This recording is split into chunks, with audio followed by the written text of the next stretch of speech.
Well, good evening, everyone. Welcome.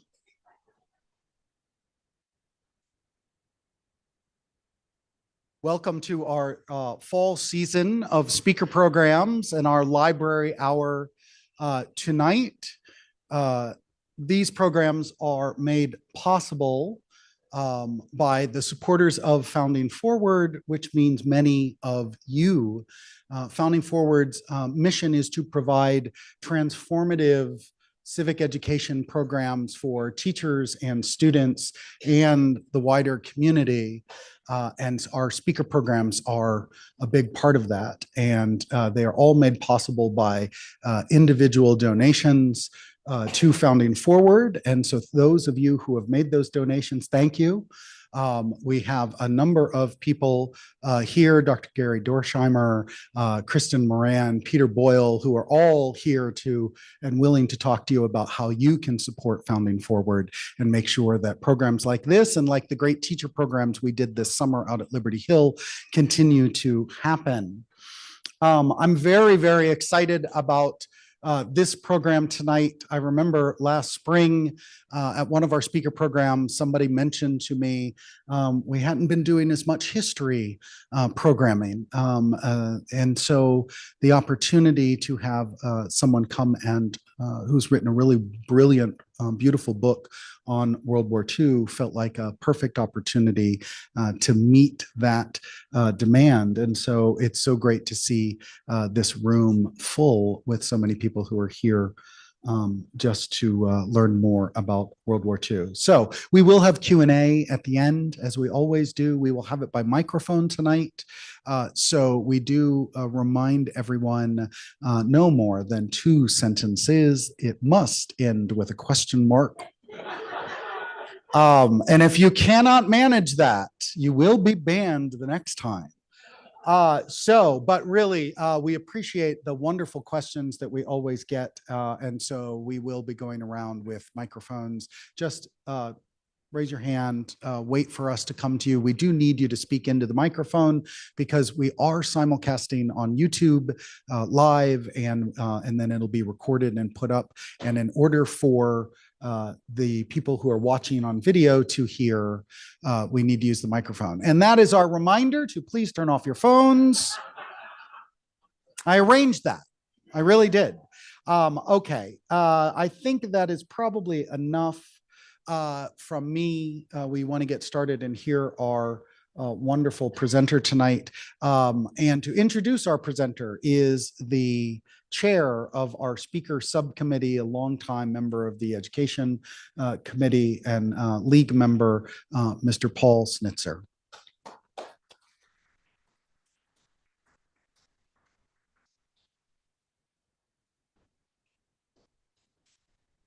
Ted Aldrich attended Colgate University, majoring in economics and political science before receiving an MBA in finance from Boston College.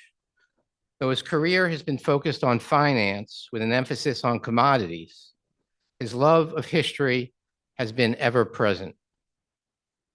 The day he entered the 2nd grade and saw portraits of all the US presidents on the wall of his classroom, the study of history became his primary hobby.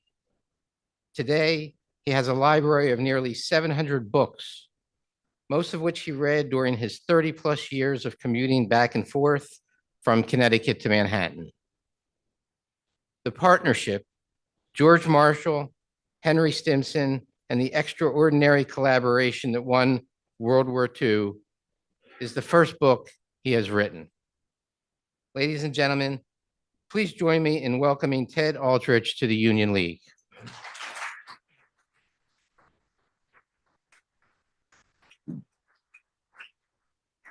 Thank you, Paul. Thank you, Jason. Thank you all for coming out tonight. I'm totally thrilled to be here. And I do say that at the start of all my talks, but I'm usually less than honest with the other audiences.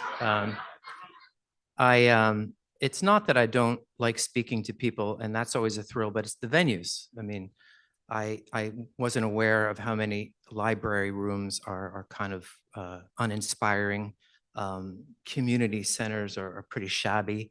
I've spoken at a lot of church bookstores and church basements. Until this book tour, I didn't even know churches had basements, and now I feel like I could write a book about it.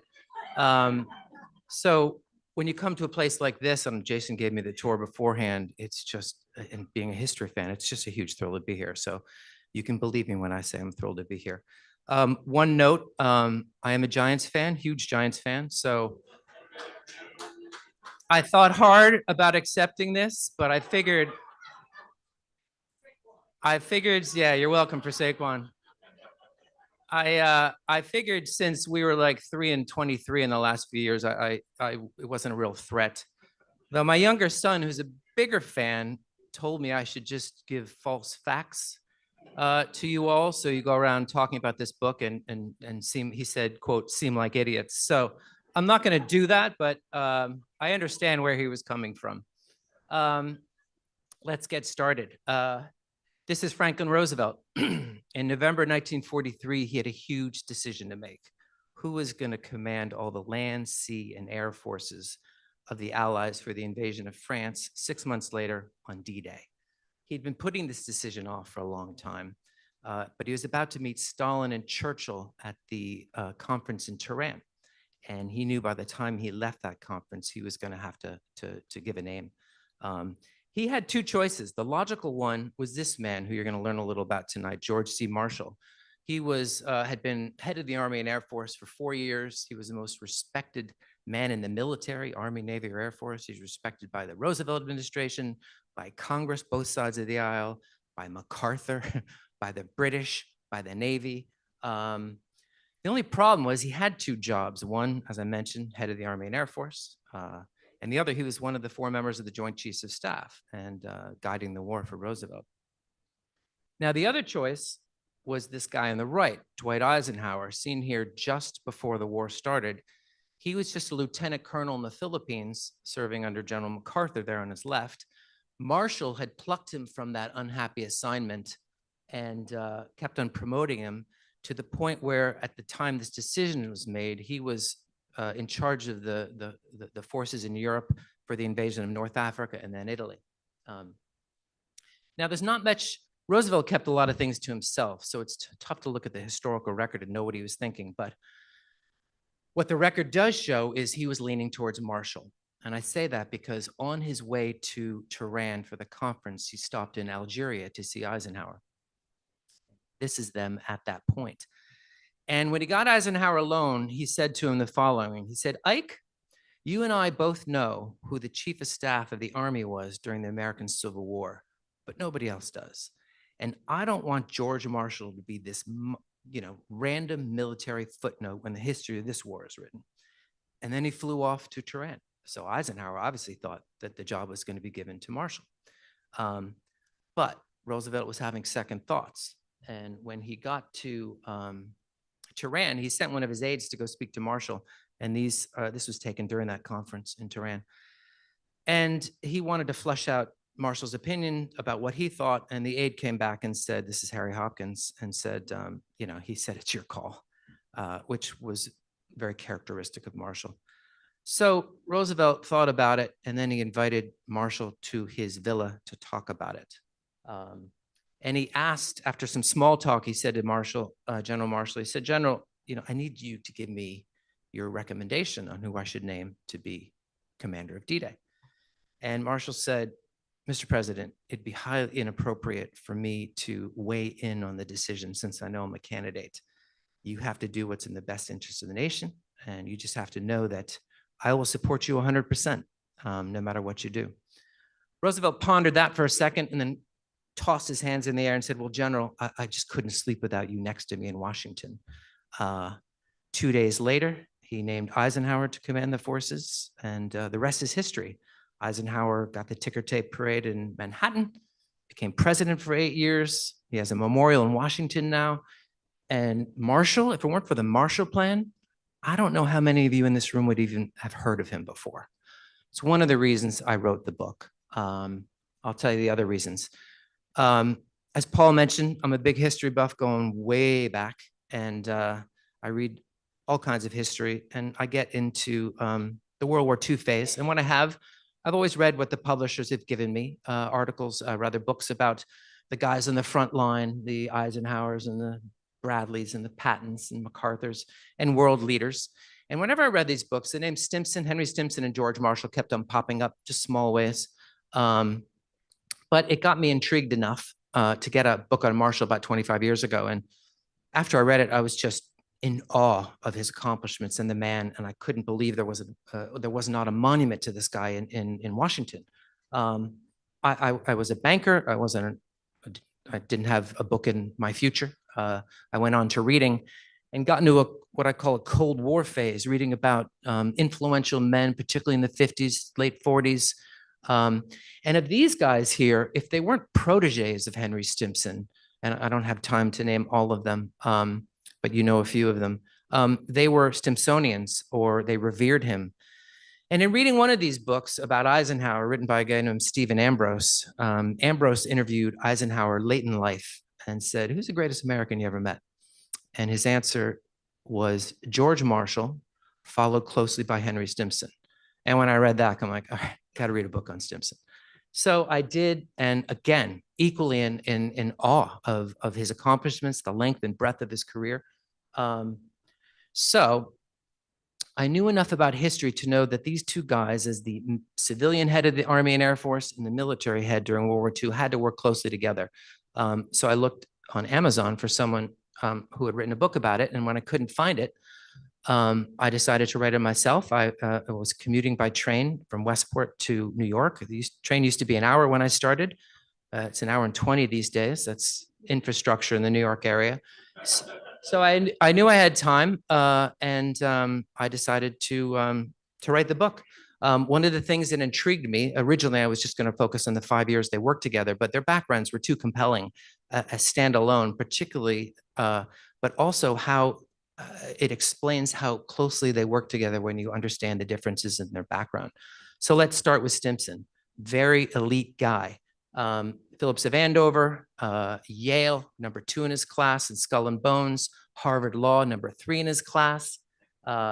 He started working for the most prestigious law firm in New York under a guy named Elihu Root, who later became Secretary of War and Secretary of State, became known as one of the great lawyers of New York. And then his friend Teddy Roosevelt gave him his first public service assignment, which was U.S. Attorney to the Southern District of New York. It was a time when Roosevelt was fighting monopolies. Stimson absolutely crushed the assignment and became known as a guy who could get things done. William Howard Taft named him Secretary of War in 1911. Now, quickly about his mentors. His father's on the left there, was an unhappy stockbroker, became a doctor, and achieved enough fame to write several books and operate on Ulysses Grant. Elihu Root, I mentioned. Elihu Root is considered by many historians the greatest administrator in U.S. history for the work he did as Secretary of War and Secretary of State under McKinley and Teddy Roosevelt. And of course, Teddy Roosevelt himself. On the left, that's him at the age of 50. He fought in World War I. I'll tell you a story about that later. Governor General of the Philippines, Secretary of State under Herbert Hoover, and then, of course, Secretary of War under Roosevelt. He was named in June 1940. To give you a sense of the length of his career, that's him on the left when he first served as Secretary of War. The U.S. had one airplane in the entire military, and we were still fighting Native Americans. In his next stint in 1940, he was in charge of the Manhattan Project, so he literally ushered in the nuclear era. And you can see the difference in his age. It's like those before and after shots of Lincoln. So it's pretty impressive how long his career was. Let's talk about Marshall. Grew up in Uniontown, Pennsylvania. Go Pennsylvania. Virginia Military Institute. If any of you are veterans, this slide will make sense to you. If you're a soldier, you move around a lot. Those are state flags representing the states where forts are. This is him from the age of 22 to 36, first 15 years of his career. He quickly became known as the best student in the Army. He always got #1 at the various Army colleges. And then he became the best teacher in the Army. And then, unfortunately for him, or at least he thought so, became the best staff member member in the Army. In the Army, if you're a good staff person, it's not a good thing because you only get promoted when you're in command of soldiers, whether it's peace or war. But his record was so fantastic that every general just wanted him to serve on his staff, including General Pershing. And I'll tell you that story in a second. In World War I, he was assigned to the 1st Division and as a staff member, so he was very disappointed. And to give you a sense of his disappointment, MacArthur joined the Army a year after Marshall, but became general 16 years before because no one wanted him on the staff. But so you'll hear a few bad things about MacArthur tonight. So what happened was the 1st Division was giving some exercises and Pershing came to review it. And there were 5 staff, Marshall was one of them, around the general when Pershing gathered them in a semicircle to give them feedback. And he just lit into them, particularly the general. He said, "You guys are a disgrace to this Army. You're a bunch of bums. How are we ever going to win this war with people like you?" And he's going on, and everyone's kind of looking at their shoes. And then Marshall just says, "General Pershing, you're being unfair." And Pershing looked up, like glared at him and started to walk away. And Marshall, this is a young Marshall there on the left, grabbed the arm of General Pershing and said, "Listen, General Pershing, I've been here the longest. I have something to say. You need to listen to me." And he proceeded over the next 5 minutes to very articulately explain all the shortages they had, the problems they had, how they were solving them every night before they went to bed, woke up first thing in the morning, working on new problems. He was essentially saying, instead of berating us, you should be thanking us. Pershing was still hot under the collar and walked away. And the general and the rest of the staff, they looked up from where they were staring down at their shoes and looked at Marshall. "What are you doing?" Yeah, and wishing him well. They assumed he was heading back to the U.S.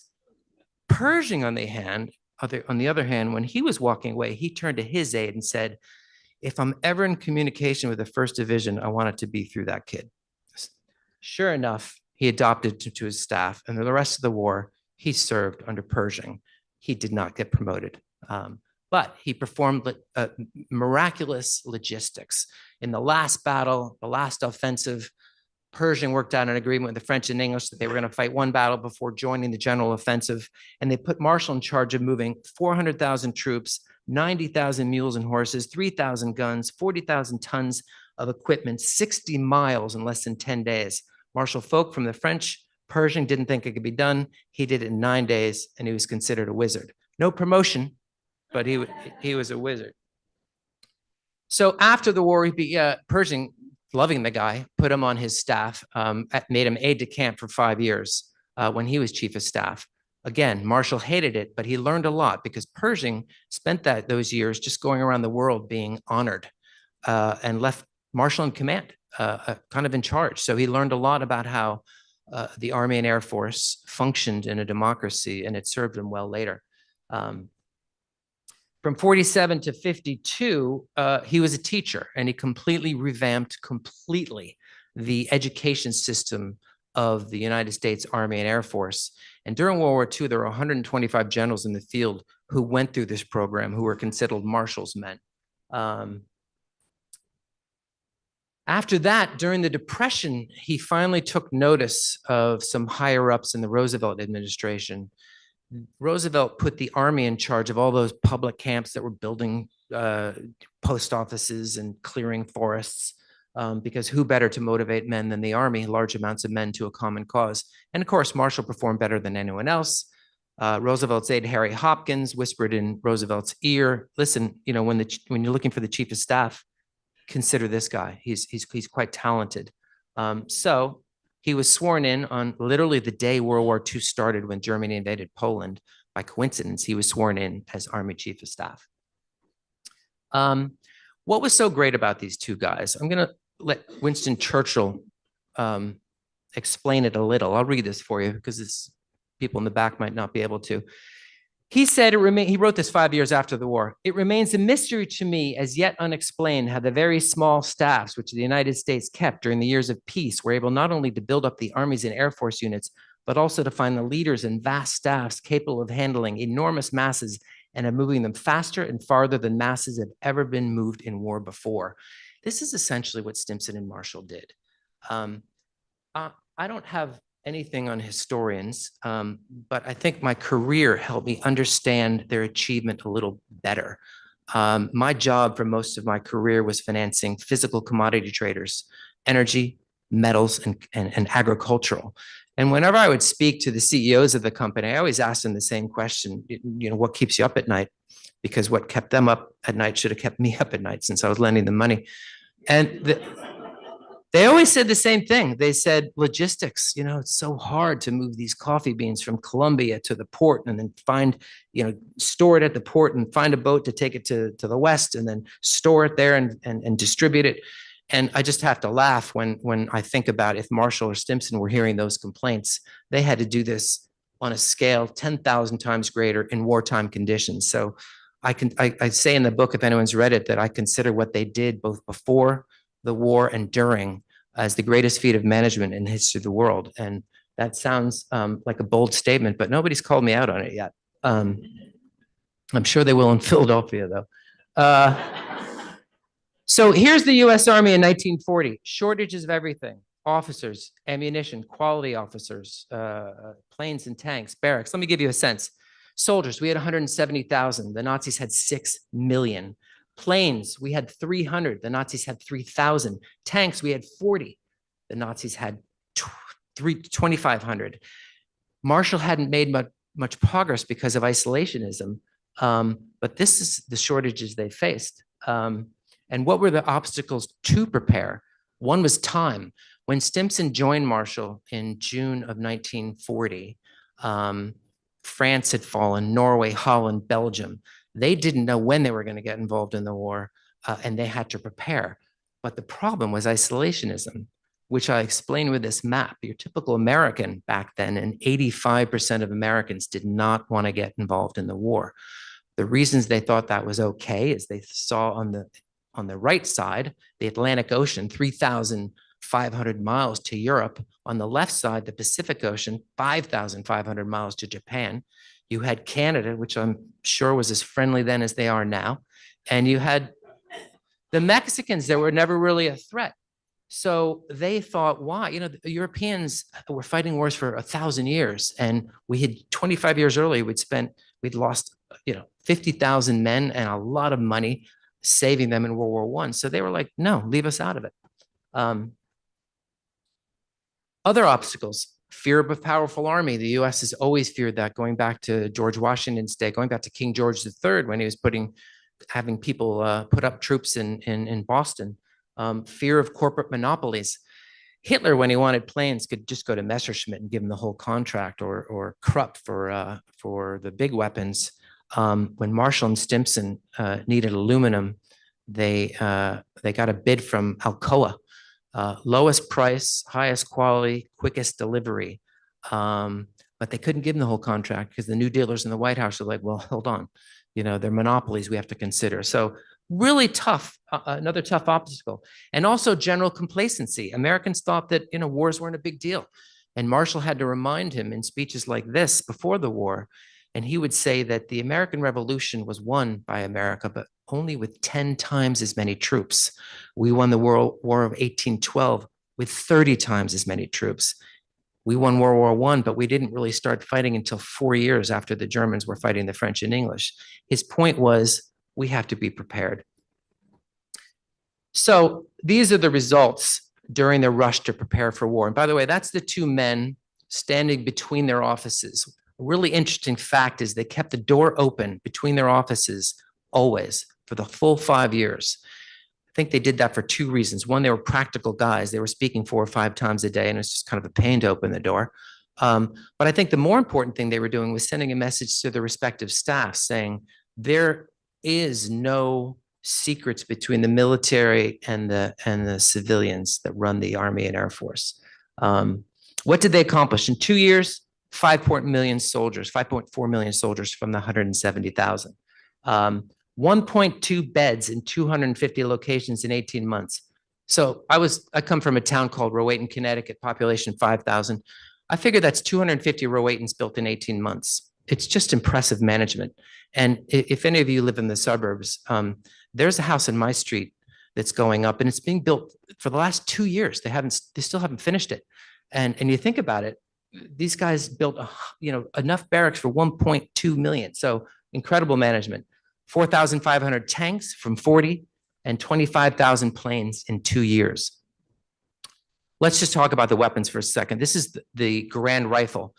When the war started, the American rifle was called the Springfield rifle. It predated World War I. I think it went back to the previous century. And they needed a new rifle. Now, it would have been really nice if Stimson could have whipped out his laptop and gotten onto Amazon and typed in high-powered rifle and sorted through the ratings. But I really learned a lot in my research about what went into little things like a rifle. I mean, durability, precision, weight, cost, the ease to manufacture, rate of fire, ease of use, consistency, all these things had to be weighed in. Marshall's men wanted the perfect weapon, which is good. They want to protect their soldiers. Stimson's men, they were like, look, we can give you the perfect weapon, but it's going to take like 5 years and maybe $2 billion.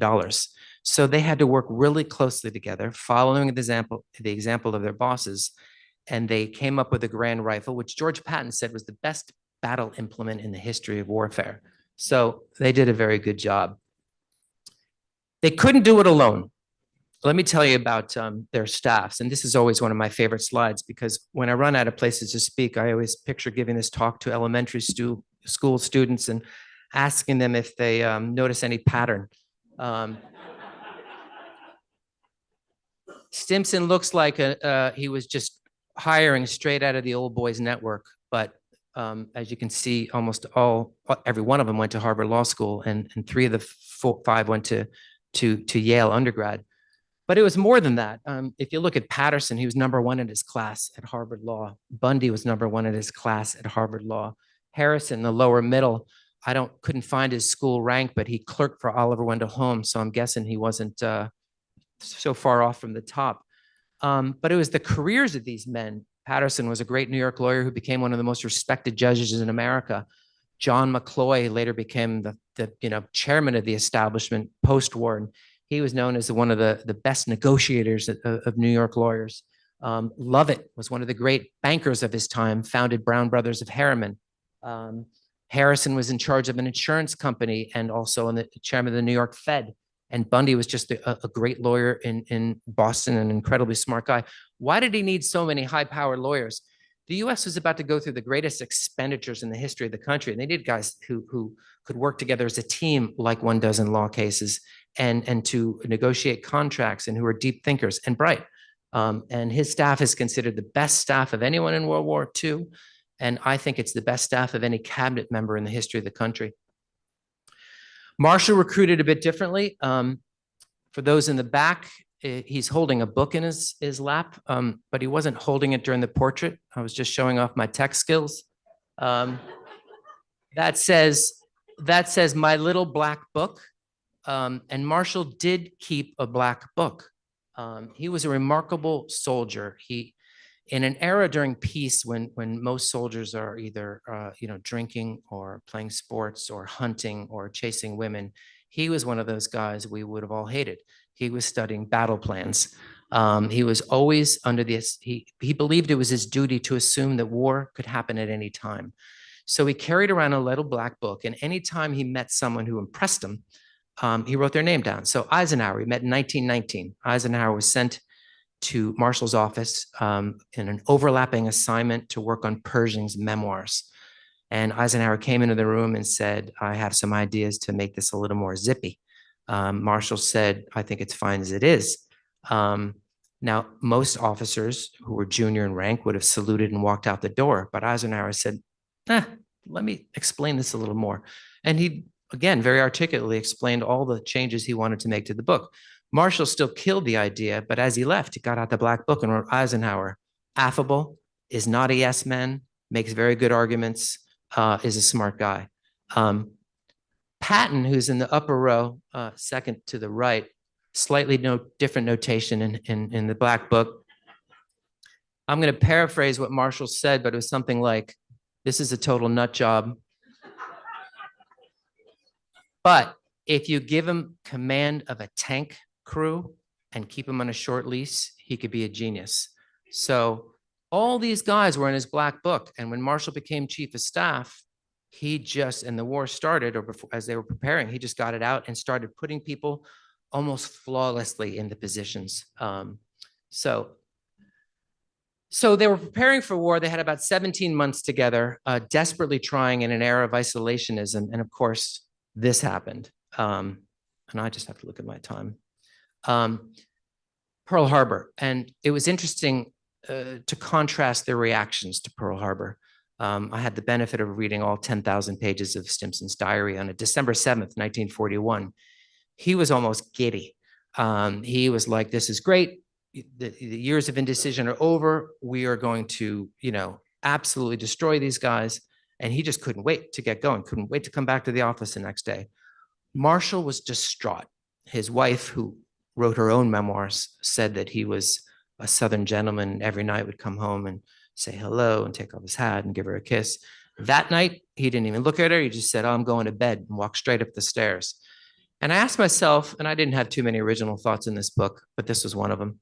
I asked, why the difference? They've been working 17 months together. They should have the same reaction. But it occurred to me that Stimson was an advisor to some of the largest corporations in America and in Europe. He, as Secretary of State, he went to a ton of economic conferences.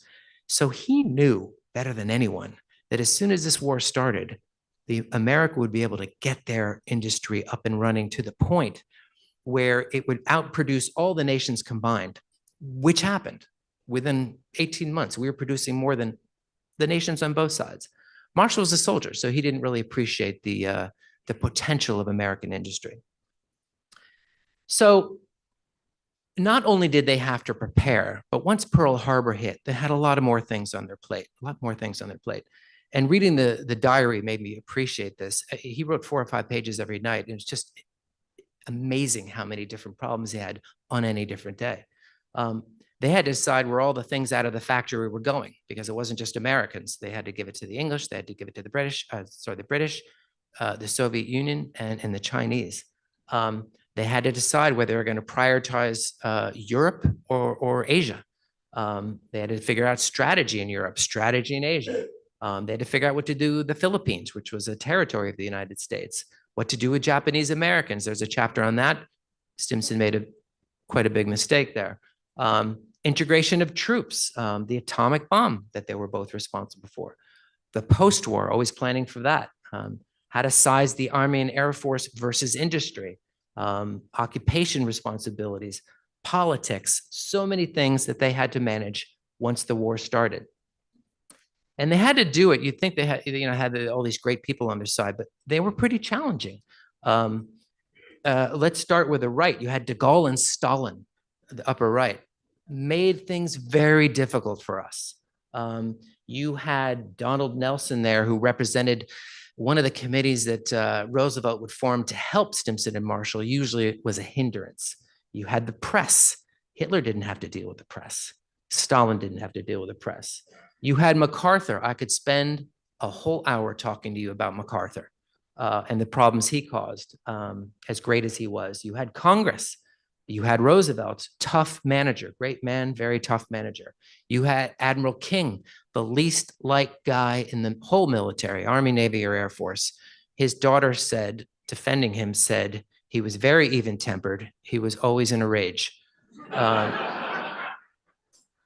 You had big business and labor that tried to exploit the war. You had the British. The British had a lot more experience in wars, but there was one big difference they had with Stimson and Marshall, that they believed that we could beat Germany without going into France. They were convinced, and Marshall and Stimson knew, nope, you needed boots on the ground. They were right about that. Hitler wasn't going to, he never surrendered. He killed himself when the Soviets were on one side of the bunker and the Western Allies were on the other. So very tough dealing with these guys. Let's talk about some similarity in characteristics, and I'll tell you a few anecdotes around them. First class preparation. I've talked about Marshall before and how prepared he was. Stimson was known among the lawyers of his day as someone who knew more about the other side of the case than the actual lawyers. He also had this powerful recall where his aides were scrambling, his other lawyers were scrambling to figure out, to find precedents. And he'd say, wait, there was this case 20 years ago, Amerling versus Hull. Look it up. You'll have the information you need on that. And sure enough, it was there. Practical, simple, concise. When Marshall took over Fort Benning, the war college, there was a tradition there that you were supposed to speak at the end of the semester. The officers were supposed to give a presentation, 45 minutes on a battle or a war. And Marshall immediately went in there and said, no, we're going to make that 15 minutes and without notes. And for a couple of weeks, this went on. And then the students rebelled and said, you can't speak about these things in 15 minutes. It's not enough time. So Marshall turned to the guy in the front row and said, you got to watch. And the guy said, yeah. He goes, all right, I'm about to give you the complete history of the Civil War, its origins, the strategy and the execution of that strategy from both the South and the North, and the consequences of the war. Are you ready? And he spoke. When he finished, he said, how much time has passed? It was just less than 5 minutes. So he made his point. Make do with what one has. Marshall sent Patton to the deserts of the Southwest to prepare for desert warfare in North Africa. And Patton, very characteristically, a few weeks after he arrived with one division, said, I need another division. And Marshall relieved him of duty immediately and put him on a plane, ordered him on a plane and back to California. And he wouldn't take his calls for 7 or 8 days. Patton was going crazy. You could imagine it. Finally, Patton, through a mutual friend, got through to him and said to Marshall, I think I can manage with one division. Put him back on the plane for the Southwest. That's how we dealt with that. Candid. It was very touching to read the diary because these guys were, they had important work. I always tell this story. Whenever I came into a room where my wife was with my mother-in-law, and I said, hey, what's up? And my mother-in-law would always say, oh, we're just solving the world's problems. And I thought about that when I'm doing this book, and I realized if someone came in on Stimson and Marshall, they could say that, and they were telling the truth. And when they did have a problem, they had to sit down and hash it out between them, and it was touching. Issue-oriented, they delegated and demanded authority. They were decisive. Marshall's in a meeting, an important meeting, and an aide, Beetle Smith, comes up to him, interrupts him, and says, I need to talk to you about something. And Marshall said, I'm busy here. What is it? He said, you remember that utility vehicle we've been talking about? Well, I got a guy out here with some good ideas. And Marshall said, you got 15 seconds. And he explained it. And Marshall said, all right, go ahead. That led to the ordering of 700,000 Jeeps. He made the decision like that. And then one day I'm reading Stimson's diary fairly early in the war, and he's going through, again, 15 to 20 things of huge importance. And the last sentence on this particular page, I'm reading on a train ride to New York, and he said, oh, another thing, I decided today to build the Pentagon. I think it's going to be a good thing. It just blew me away because the Pentagon's still the largest office building the world has ever seen. And he made his decision like that. And it was not a big deal to him. It was like a PS in his little diary that night. They were protective of mind and body. These guys exercised every day, and they tried to sleep 7 or 8 hours every night. They believed the body was a machine that needed to be in top shape based on the decisions they were making. Marshall wouldn't make a decision after 3 p.m. because he didn't feel he was fit. It was just remarkable what they did to protect themselves and to try to convince the others. Burn no bridges, detailed, but with an aim towards solving the big problems, creative, tough, but cheerful and optimistic. Now I'm going to talk about them as a team. Because they had these characteristics that were very similar. Integrity, both known throughout their careers as the highest levels of integrity. Marshall used to tell the story that when some congressman would come in and try to be pitching for some weapon to be built in his district, Marshall would say, that's a very interesting thing. Why don't you go see Secretary Stimson? And of course, it was like saying, go see Moses. And the guy would back out of the room and run down the hall back to his office. teamwork, transparency, duty. A couple stories on duty. I mentioned that Stimson served in World War I at the age of 50. And the story behind that is when he was trying to become the best lawyer in New York, the Spanish-American War hit 1898 or 99 or something. And Stimson missed it, and he was beside himself. He wasn't like Roosevelt, a warmonger that wanted to fight. He just felt it was his duty to fight. So he swore to himself that that would never happen again. And he joined the New York National Guard. They trained once a week for the rest of his life. He trained with this guard. And in the summer, they spent 2 or 3 weeks. Of course, war never came until after he was Secretary of War, after he was a really well-known American. He's 50 and World War I hits. And he used his contacts to get into this war. Now, we all know politicians who've used their contacts to get out of wars or to get nice assignments in wars. So it sounds bad that he used his contacts, but he did it to become an artilleryman. He wanted to lob shells at the Germans and take shells. He trained harder than anyone. And at the age of 50, sure enough, he was leading a little artillery group on the front lines in harm's way. Remarkable. Duty, Marshall. I talked about that logistics exercise he performed in World War I. Well, there was a guy on Marshall's on Pershing staff named Dwight Morrow. Some of you might know the name because he later became the father-in-law of Charles Lindbergh. Anyways, Dwight Morrow was number 2 at JP Morgan, and he watched in awe of Marshall, what he did to move these men and animals and machines around. So when the war ended, he said, I'd like to offer you a job at JP Morgan, and I can pay you $30,000 a year. Now, to give you a sense of what $30,000 a year was back then, Stimson was one of the high-priced lawyers in New York, and he was only earning $20,000 a year. It would have made Marshall a rich man. He turned it down because he said, I owe my career to the U.S. Army, and I feel like I have more to give to them. Another story about duty. When Japan surrendered, Marshall wanted to retire, and he went to Harry Truman and said, I want to retire. He thought Eisenhower could take care of demobilization. Truman wasn't so sure, so he kept him on for a few months.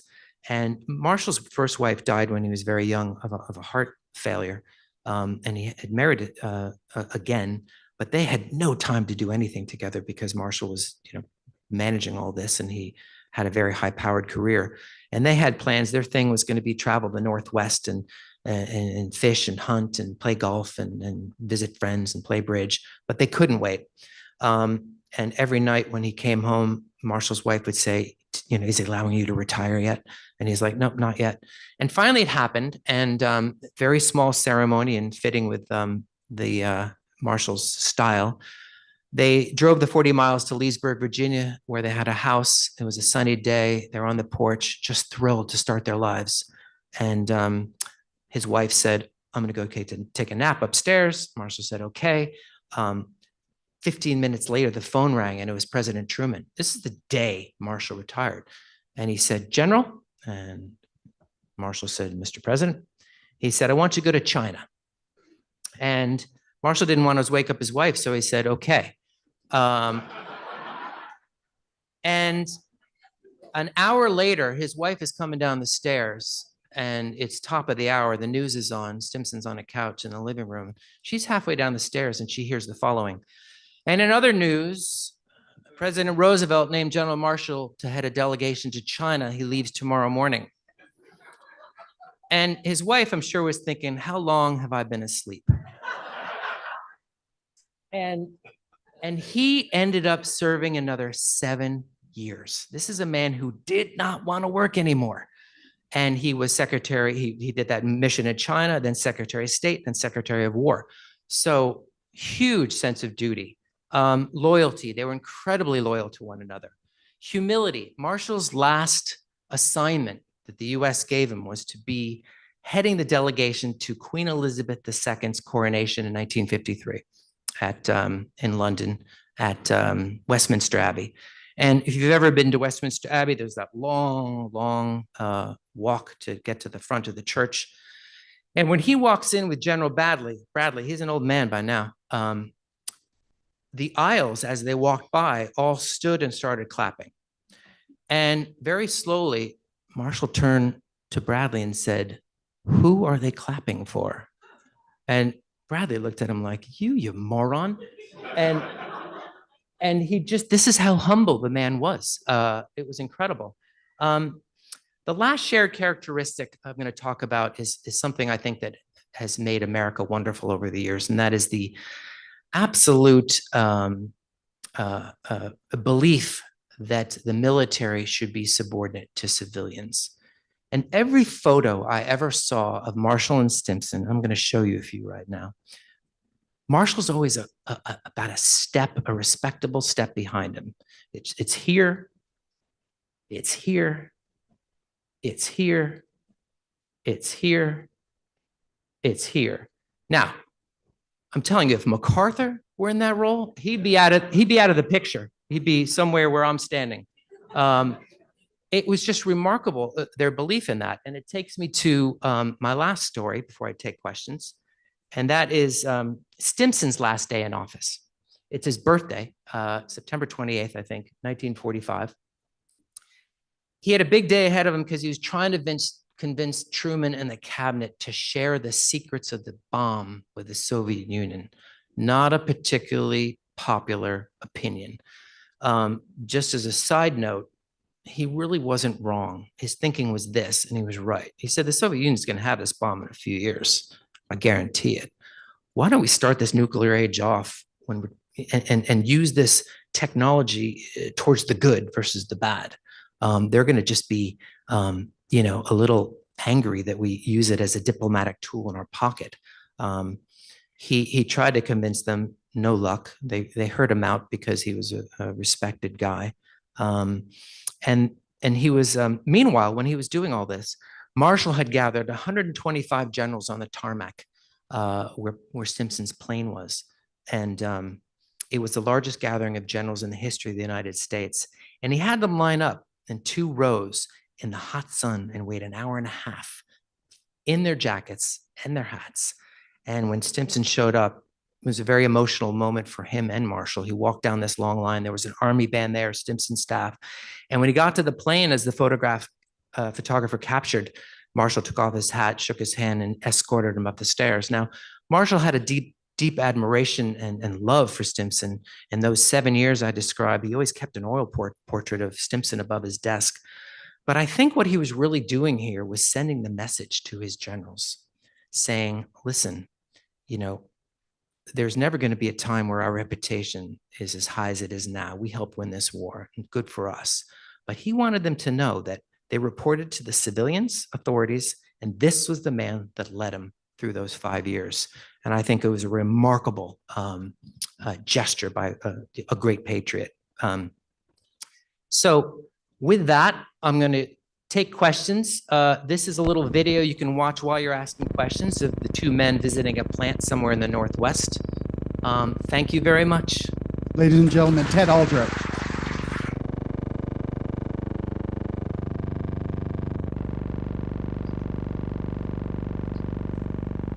So we have microphones in each aisle. There's Please, one in front, one in front. We'll get a microphone. Kristen's coming. Before I ask my question, just an observation. Yes. You started off your lecture by indicating that you had been to many churches and you were surprised to understand that many of them had a basement. So my question to you is, are you aware of the fact that not only does the Union League have a basement, but it's probably the only building where you've given a lecture where we also have a subway No. that runs in I our was not. basement? And it's the first time I've taken a question like that. So I love having new questions. One of the traits that I understand continues to this day, if you are going to select a combat leader, you cannot do this from the ranks of officers who have been in staff positions most of their time. And as a matter of fact, to get promoted, one should have combat arms experience, even to this day. Isn't it? I understand that Ike had a much better record as a commander of troops as Well, yeah. opposed to Oh. staff Yes. than did Marshall. Yes. Did that go into the decision to make Ike the commander-in-chief of our forces for the invasion? Yes, I would say two things went into the decision. One was Marshall was indispensable in Washington. He could handle MacArthur. He could handle the Navy. He could handle the British. He could handle Congress. Congress loved him.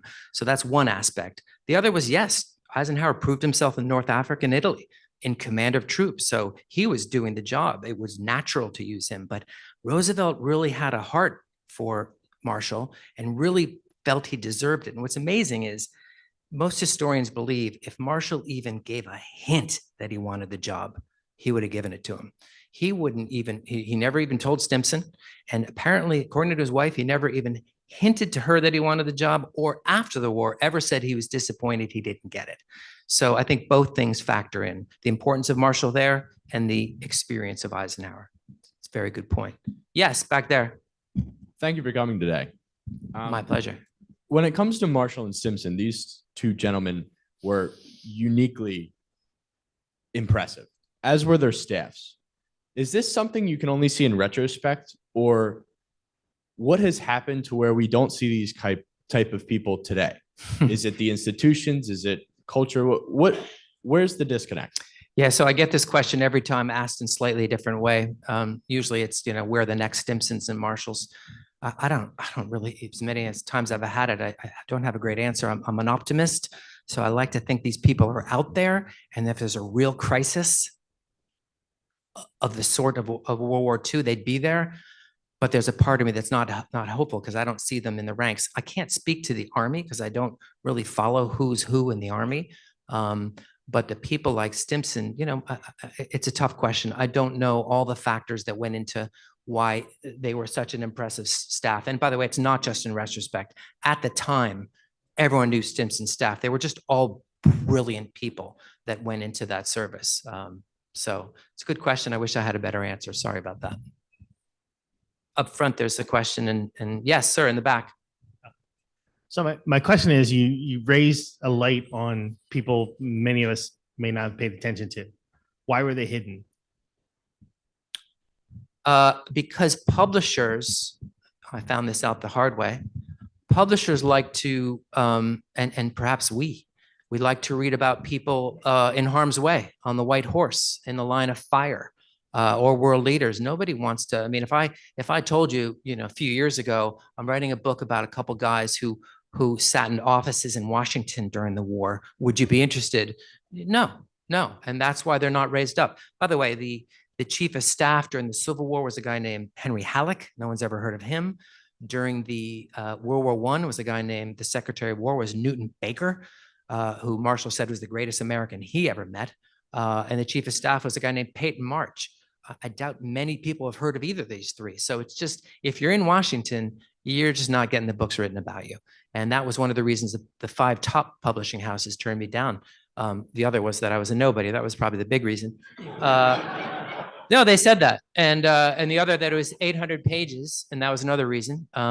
They made me cut 300 pages, which not easy. It was like, I have 3 boys. It was like asking to get rid of one of my boys, which would have been easier. So I think that's it. Yeah.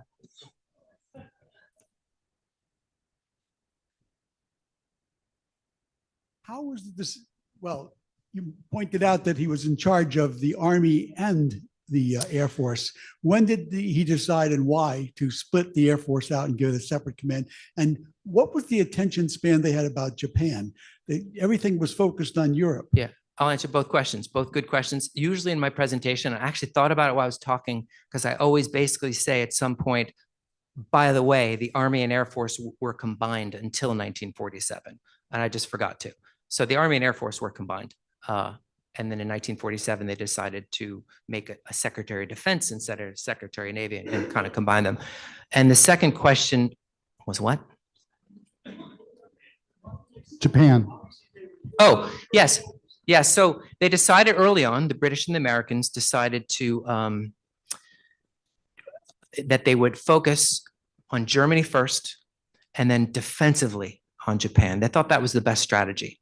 And that changed a little after Midway in June 42, roughly 6 months after Pearl Harbor. We sunk 4 of their battleships. Then we started to take a more offensive, and as things were coming out of the factories. So it was definitely Germany first was the strategy.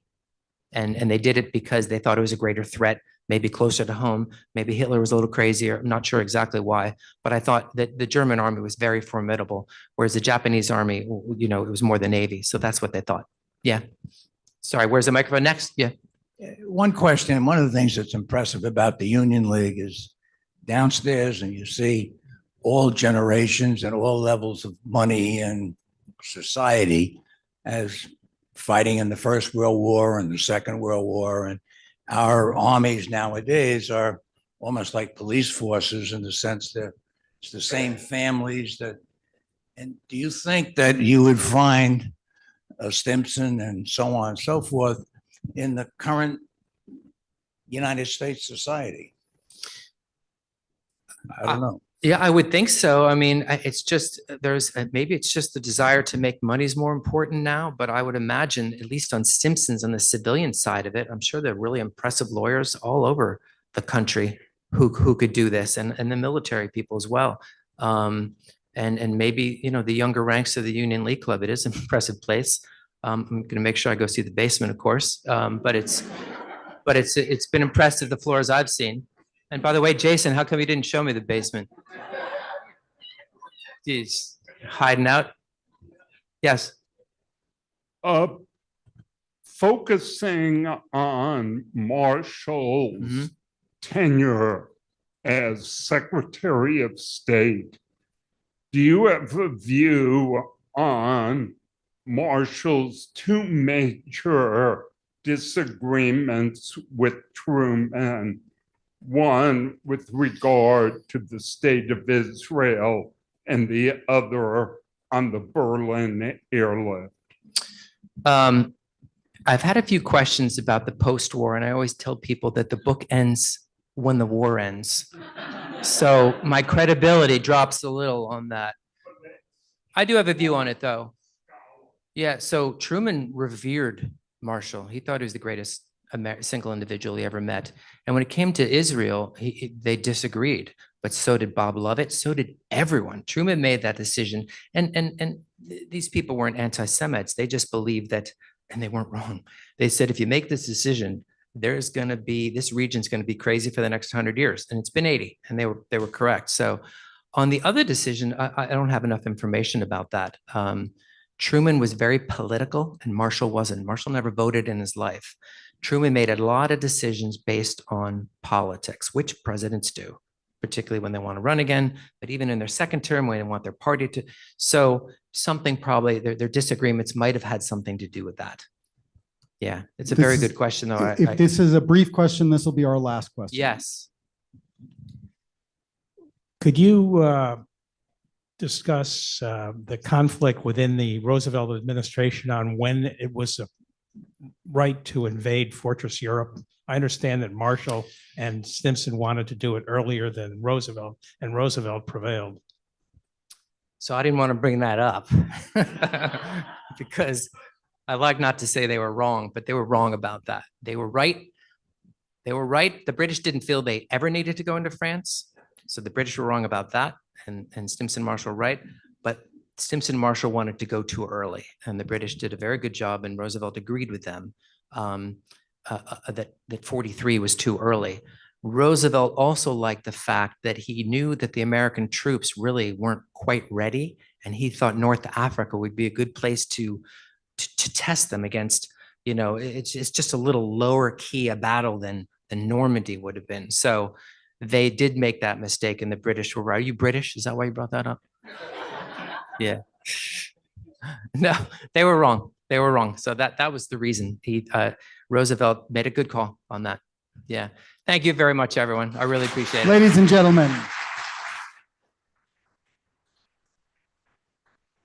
Ted is going to head right back to his table because there are more books available if you'd like to purchase a book.